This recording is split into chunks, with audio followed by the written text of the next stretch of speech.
పంటల సాగుకు పెట్టే పెట్టుబడులు ఏటికేడాది పెరిగిపోతున్నాయి. నేలకు ఎంత వేస్తే అంత బలం అనే అపోహతో విచక్షణారహితంగా రసాయన ఎరువులను గుమ్మరిస్తూ పోతున్నారు రైతులు. దీంతో భూమిలో పోషకాల అసమతుల్యత ఏర్పడి మొక్కలు సరిగా పెరగక పోషక లోపాలు, చీడపీడల తాకిడికి లోనవుతున్నాయి. అదే భూమిలో పోషకాలు ఎంతున్నాయో, ఏది లోపించిందో ముందుగానే తెలుసుకొని ఆనక సిఫార్సు మేరకు ఎరువులను అందిస్తే పెట్టుబడులు తగ్గడమే కాదు, మొక్కలు కూడా ఆరోగ్యంగా పెరిగి అధిక దిగుబడులు పొందే వీలుంటుంది కదా. ఇందుకు ఉపకరించేవే భూసార పరీక్షలు. పంట సాగు పూర్తయిపోయి భూములన్నీ ఖాళీగా ఉండే సమయం భూసార పరీక్షలు చేసుకోవడానికి అనువుగా ఉంటుంది.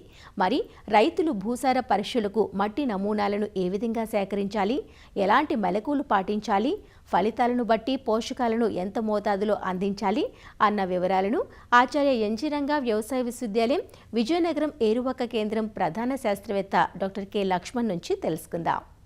ఈ యొక్క రైతాంగం ప్రధానంగా ఈ వేసవి కాలంలో ఎటువంటి చర్యలు చేపట్టాలి, ఏ విధమైనటువంటి కార్యక్రమాలు చేపట్టాలని ఒకసారి చూసుకున్నట్లయితే ప్రధానంగా భూసార పరీక్షలు అనేది ప్రధానమైనటువంటి విధి ఈ వేసవి కాలంలో చేపట్టవలసింది. ఈ వేసవి కాలంలో ఏదైతే మన ఏప్రిల్ మే మాసాల్లో ఈ యొక్క పంటలన్నీ కూడా కోతకి వచ్చేస్తాయి కాబట్టి ఈ నెలలో మనం తప్పనిసరిగా ఈ యొక్క మట్టి నమూనాలు అనేవి సేకరించుకోవాలి.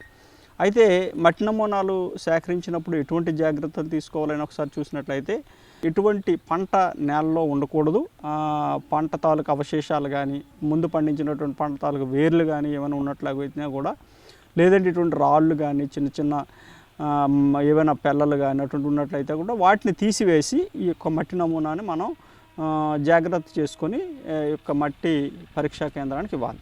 ప్రధానంగా ఏంటంటే ఒక పొలంలో దాదాపు 8 నుంచి 10 చోట్ల ఈ యొక్క మట్టి నమూనాను తీసుకోవాలి. అయితే మట్టి నమూనా తీసుకునేటప్పుడు గట్ల పక్కన కానీ ఎట్టి పరిస్థితుల్లో తీసుకోకూడదు. అయితే పంటలను బట్టి మామూలుగా ఏకవార్షిక పంటలు అంటే వరి కానీ, మొక్కజొన్న కానీ, లేదంటే వేరుశనగ వంటి పంటలు మనం పండించేటటువంటి నేలలో అయితే 1 అడుగు లోతు అంటే దాదాపు 12 అంగుళాల లోతు వరకు తీసుకోవాలి. లేదంటే ఒకవేళ అదే నేలలో ఉద్యాన పంటలు పండించవలసినటువంటి అవసరం ఒకవేళ ఉంటే 5 నుంచి 6 అడుగుల లోతు వరకు కూడా మట్టి నమూనా సేకరించాలి. అయితే ప్రతి అడుగుకి వేరువేరుగా నమూనాను తీసుకొని భూసార పరీక్షా కేంద్రానికి పంపించాలి.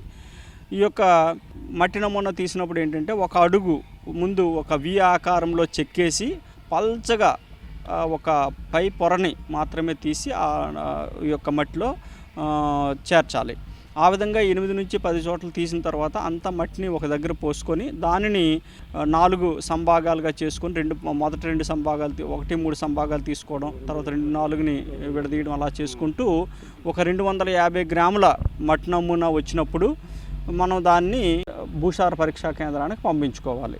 వచ్చినటువంటి ఫలితాల ఆధారంగా ఏ విధంగా మనం చూసుకోవాలని, దాన్ని ఏ విధంగా పంటలను యాజమాన్యం చేసుకోవాలని చూసుకున్నట్లయితే ఒకవేళ ఏదైనా పోషకం నత్రజని కానీ, భాస్వరం కానీ, అదేవిధంగా పొటాష్ కానీ నేలలో తక్కువగా ఉన్నట్లయితే మనం దాదాపు ఒక 25 నుంచి 30% అదనంగా ఎరువులు వాడుకోవాల్సినటువంటి పరిస్థితి వస్తుంది. ఒకవేళ మధ్యస్థంగా ఉంటే ఏదైతే మనకు సిఫార్సు ఉందో ఆ సిఫార్సు మేరకు మాత్రమే ఎరువులు వాడుకోవాలి.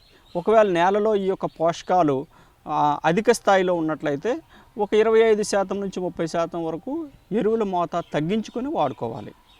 అయితే ఇది కాకుండా ఏంటంటే సాధారణంగా ఉదజని సూచిక అంటాము, దీన్ని pH అని సాధారణంగా వ్యవహరిస్తాము. సాధారణంగా మన పంటలు పెరుగుదల చక్కగా ఉండాలంటే ఈ యొక్క నేలలో ఉదజని సూచిక అనేది 6.5 నుంచి 7 మధ్యలో ఉండాలి. ఒకవేళ 6.5 కంటే తక్కువ ఉదజని సూచిక ఉన్నట్లయితే వాటిని ఆమ్ల నేలలు అంటారు.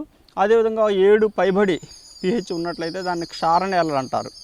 అయితే ఈ ఆమ్ల నేలలో ఒకవేళ 6.5 కంటే తక్కువ ఉదజని సూచిక ఉన్నట్లయితే దాదాపు ఒక ఎకరానికి 3 నుంచి 4 క్వింటాల సున్నం ఈ యొక్క సాలుల్లో వేసుకొని మనం దున్నుకున్నట్లయితే ఈ యొక్క pH అనేది పెరిగేటటువంటి అవకాశం ఉంటుంది.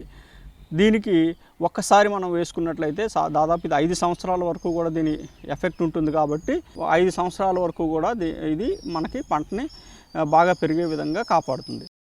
ఒకవేళ ఈ యొక్క ఉదజని సూచిక కానీ ఎక్కువగా ఉన్నట్లయితే ఈ పరిస్థితుల్లో ఏంటంటే మనకి ప్రధానంగా సూక్ష్మ పోషకాలు మొక్కకు అందుబాటులో ఉండవు. జింక్ కానీ, ఇనుము కానీ, అదేవిధంగా మ్యాంగనీస్ కానీ, రాగి కానీ వంటి మూలకాలు మనకు పంటకి అందవన్నమాట.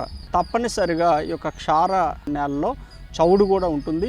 ఇటువంటి నేలల్లో మనం వేసవిలో తప్పనిసరిగా పచ్చిరొట్ట పంటలు పండించుకోవాలి. దాదాపు ఎకరానికి 10 నుంచి 12 కిలోల పచ్చిరొట్ట విత్తనాన్ని ఈ యొక్క జూన్ మొదటి వారంలో కానీ, మే చివరి వారంలో కానీ వేసుకొని 45 రోజుల తర్వాత కలిగి దున్నుకోవాలి. ఈ విధంగా దున్నుకున్నట్లయితే కొంతవరకు ఇవి క్షార నేలలు తటస్థీకరణం జరిగి ఈ యొక్క ఉదజన సూచిక తగ్గుతుంది. ఈ విధంగా ఏంటంటే నేలల్ని మనం భూసార పరీక్షలు చేసినటువంటి ఫలితాలను వాడుకొని మన పంటల యాజమాన్యానికి అనుకూలంగా నేలలను మనం బాగు చేసుకోవాల్సిన పరిస్థితి అయితే ఉంటుంది.